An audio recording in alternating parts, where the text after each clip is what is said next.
আল্লাহর প্রতি অবিচল বিশ্বাস এবং আস্থার কথা বলেছিলেন শহীদ প্রেসিডেন্ট জিয়াউর রহমান, সেটাকে মুছে ফেলে দিয়ে উনি সেখানে এমন এক আইন মন্ত্রী দিয়েছেন, আমি বলি আমার ভাষায় সরকারকে ভূতে ধরেছে। ভূতের পা নাকি থাকে পেছনের দিকে, সামনে যত এগোতে চায় তত পেছনে চলে যায়। সরকারে কিসে ধরেছে? ভূতে ধরছে।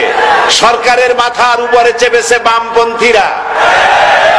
बर्बाद गुलिस्तान के लिए एक ही उल्लू काफी है, गुलिस्तान की हर शाख पे उल्लू बैठे हैं, फिर अंजाम गुलिस्तान क्या होगा। ফুল বাগানের ধ্বংস করার জন্য একটা হুতুম পেঁচা যথেষ্ট, কিন্তু হুতুম পেঁচা বসে গেছে প্রত্যেক ডালে ডালে। ফুল বাগানের অবস্থা কি হবে আল্লাহই জানে। শিক্ষা ব্যবস্থায় তিন নাস্তিক বসা, আইন যাকে দেওয়া হয়েছে তিনি আইনের চেয়ারে বসে সব বেআইনি কথা বলতেছেন। তিনি বলতেছেন ধর্ম ভিত্তিক রাজনীতি চলবে না। প্রধানমন্ত্রী আপনি বলেন নাই আমরা আপনার কল্যাণকামী, যেভাবেই হোক আপনি প্রধানমন্ত্রী হইছেন, যেভাবেই হোক আপনি সরকারে গেছেন, আমরা চাই 5 বছর আপনি চালান, কিন্তু ভালোভাবে চালান। যাদেরকে বসাইছেন এই লোকগুলির একটু চেনেন। এই লোকগুলি হচ্ছে তারা যারা আপনার পিতা স্বাধীনতার স্থপতি প্রেসিডেন্ট মরহুম শেখ মুজিবুর রহমান, যার জনপ্রিয়তা ছিল আকাশচুম্বী, সে আকাশচুম্বী জনপ্রিয়তা থেকে মাটির সাথে ধসিয়ে কারা তাদেরকে আপনি মন্ত্রী বানিয়েছেন। আপনার পিতার যে দশা তারা করেছিল, এরাও আপনার সেই দশা করে ছাড়বে। তার প্রমাণ হচ্ছে মন্ত্রী বলছে ধর্মনিরপেক্ষ ধর্মভিত্তিক রাজনীতি চলবে না। আপনি বলেন নাই, উনি বলেছেন। আপনি প্রতিবাদ করেন নাই, আপনার প্রতিবাদ না করাটাই ওই বক্তব্য আপনি সমর্থন করেছেন বলে প্রমাণিত হয়ে গিয়েছে। 5ই আগস্ট আমি কি ইচ্ছে করে পালিয়ে গিয়েছিলাম, নাকি আমাকে তাড়িয়ে দেওয়া হয়েছিল? আমি মনে করি এই সত্যটা আপনাদের সকলে জানা প্রয়োজন। সত্যটা আসলে জানেন কি, 5ই আগস্ট যদি আমি দেশ ত্যাগ না করতাম, ছাত্র জনতা যদি সত্যি গণভবনে প্রবেশ করতে পারত, আর সেখানে যদি আমি অবস্থান করতাম, আজ আপনাদের সামনে যে আমি, সেটাও হয়তো সম্ভব হতো না। তারা আমাকে কখনোই জীবিত রাখতো না, রাজ্যাভিষেও করুণ পরিণতি করত। প্রশ্ন হলো 5ই আগস্ট কেন হতে হলো? দেখুন, 5ই আগস্ট যদি আমি গণভবন ত্যাগ নাও করতাম, একটা না একটা সময় ওই বাড়ি থেকে আমাকে চলে যেতেই হতো। 5ই আগস্ট না হলে 5 জানুয়ারি, আর তা না হলে 5 এপ্রিল। 16 বছরে মানুষের মনের মধ্যে জন্ম হওয়া ক্ষোভের বিস্ফোরণ, সেটা আজও কাল হতোই। পরপর 3টি নির্বাচনে দেশের প্রজন্মকে ভোট দিতে দেয়নি। তারা আমার উপর যেভাবে খেপেছিল, আমার পতন না করে তারা ঘরে ফিরত না।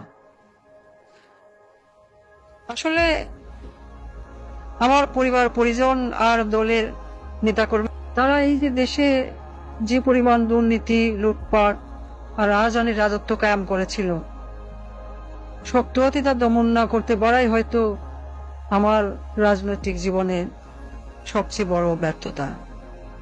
বা নিজের ভয়ের কথা যদি বলি, আমি চেয়েছিলাম দেশকে উন্নত করতে, কিন্তু বলে গিয়েছিলাম সুশাসনের কথা, জনগণের ভোটের অধিকারের কথা।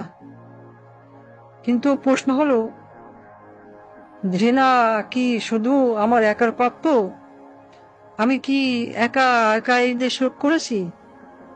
আমার তো একটা পরিবার ছিল, একটা বড় দল ছিল, তারা তো উন্নয়ন উন্নয়ন বলে সবসময় কান ঢালাবলা করে ফেলত। তখন কি কেউ আমাকে বলেছিল, আপা উন্নয়ন করেন, কিন্তু ভোটের অধিকারটাও জনগণকে দিয়েন? কেউ বলেছিল? আমি এত বড় ভুল পথে চলে গেলাম, আমার পরিবারের কোনো সদস্য আমাকে কোনদিন একবারের জন্য বলেছিল? কেন? আমি কি শুধু তাদের কাছে টাকা কামাই করার মেশিন ছিলাম? আমাকে ব্যবহার করে শুধু আমার বলে নেতা কর্মীরা পয়সা কামিয়েছে তা কিন্তু না। আমার নিজের আপন বোন, সে তো রাজনীতির রও জানতো না, কোনোদিন রাজনীতিতে নাম লেখেনি, কিন্তু দেশের ব্যাংকগুলো থেকে 12 আনার টাকা পয়সা সব লোন নিয়ে গেছে। লন্ডনের ব্যাংকগুলোতে যে টাকা আছে সেগুলো তো কোথার দৈত্য বিয়ে দিয়ে আসেনি। আর যেসব পুলিশ সদস্য আমার কথা শুনে ছাত্রদের উপর গুলি চালিয়েছে বলা হচ্ছে, তারা কি শুধু আমার ক্ষমতা রক্ষার জন্য গুলি চালিয়েছে, নাকি নিজেদের সম্পদ রক্ষার জন্য খুন চালিয়ে সম্পদ যেভাবে কামাচ্ছিল তা যেন চালাতে পারে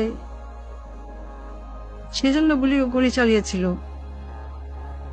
এত এত রক্তপাত তারা করলো, তাদের দিকে থুতু দিচ্ছেন না কেন? ঘৃণা কি শুধু আমার একার প্রাপ্য? কোথায় আসবে নজির?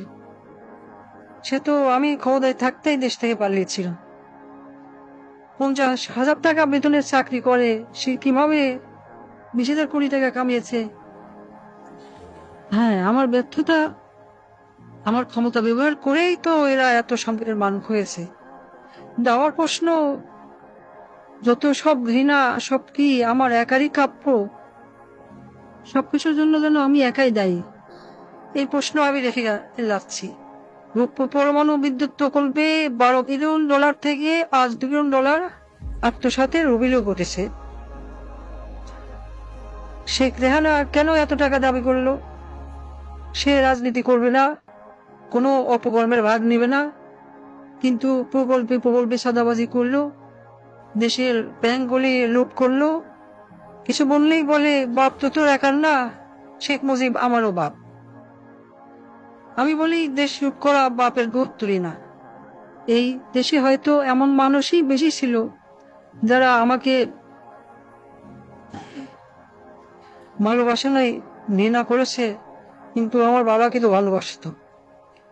আমার দুঃশাসনে অতিষ্ঠ হয়ে আজ মানুষ আমার বাবা শেখ মুজিবকে নিয়ে কটূক্তি করছে, গালাগালি করছে। কিন্তু একটা আজব বিষয় শুনুন, আমি যে এত বড় ভুল পথে চলে গেলাম, আমার পরিবারের কোনো সদস্য, আমার মেয়ে, আমার ছেলে কোনোদিনও একবারের জন্য বলেনি। তারা আমাকে ব্যবহার করে শুধু টাকা পয়সা কামিয়ে গেল। আমার আপন বোন, সেও কিন্তু সেই পথেই হাঁটলো। সে কি কখনো আমার বাবার সম্মানের কথা ভেবেছিল? বঙ্গবন্ধু তো তারও পিতা ছিল। সে কি করলো? কিছুদিন আগেও আমাকে নেত্রী বলে রাখতো, আজ ডাকে খুনি। আমি জানি এই তকমা আমার প্রাপ্য, কারণ আমি যা করেছি তা কখনোই ক্ষমার যোগ্য অপরাধ না। রাতে যখন ঘুমোতে যাই, আমার দিনগুলো আর রাতগুলো এখন একই রকম। আমি জানি না ঘুমাতে কেমন লাগে, জানি না শান্তি কাকে বলে। আমার ঘরে প্রতিদিনই এখন মানুষ আসে, আমার চারপাশে দাঁড়িয়ে থাকে। আমি জানি না তারা মৃত নাকি জীবিত। আমি আয়নার দিকে তাকাই, কিন্তু নিজের চেহারা দেখতে পাই না। দেখি রক্তমাখা হাত, পা, মাথা। আমি চিৎকার করে বলি, আমি তো দেশ বাঁচাতে চেয়েছিলাম, কিন্তু সেই কণ্ঠগুলো আমার কথা শোনে না।